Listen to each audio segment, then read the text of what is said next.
Fierce clashes are underway between Iraqi forces and ISIL terrorists in the western Anbar province.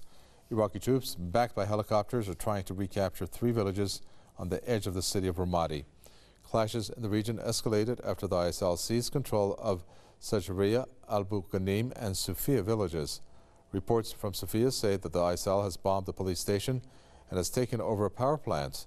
Meanwhile, the regional commander in Salahuddin province says that Iraqi troops, backed by volunteers, have started a large-scale operation to recapture areas beyond the city of Tikrit. Saddam Mutalabi is from the State of the Law Coalition, who joins us from Baghdad.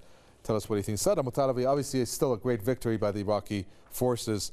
But, you know, it's really interesting how the U.S. President Barack Obama congratulated Iraq on this victory, and yet doesn't make any comments about this being emulated in Syria.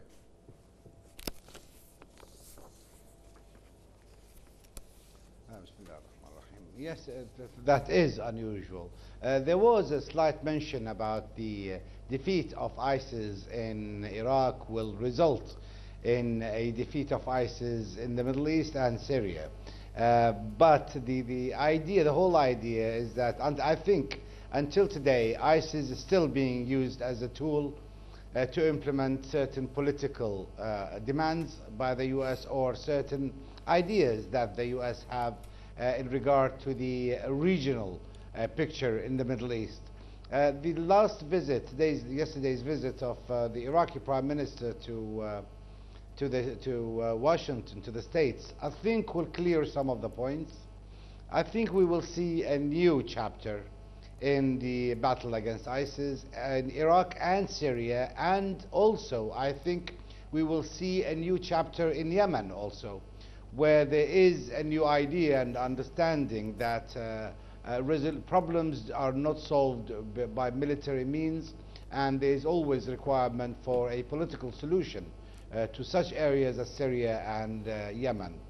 So in regard to Iraq, I am confident that eventually there will be a victory by Iraq, but until now we have certain problems with certain areas in Iraq that are refusing the entry of the public mobilization, which have achieved tremendous victories in Tikrit and in Diyala.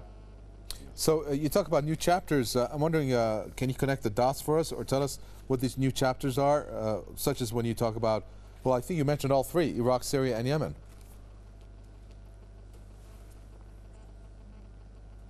Yes, in regard to what's happened in Washington, I think the White House communique and spokesperson spoke about the positive relationship between Iraq and the United States, and the common agreement between the two sides of finding political resolutions to problems in the Middle East. Without naming any countries, I was told that within the negotiations certain countries were named within the closed negotiations. Also, there is now a clear understanding by the Americans why ISIS must be defeated in Iraq, and we expect a change in policy for certain countries in the Middle East, i.e. Turkey, Saudi, in regard to what is happening in Mosul. Also, I think there is a new program for expediting the military hardware delivery to Iraq. I think that will take place also in soon. There was a meeting with the Prime Minister with the Iraqi pilots in United States who are training for the F-16s. I think these F-16s will arrive to the area very soon and placed within Iraq to be able to conduct air sorties against ISIS within the requirement of the Iraqi Air Force. Pleasure talking to you. Thank you very much for that. We appreciate it. Saddam Mutalabi from the State of the Law Coalition from Baghdad. Thank you.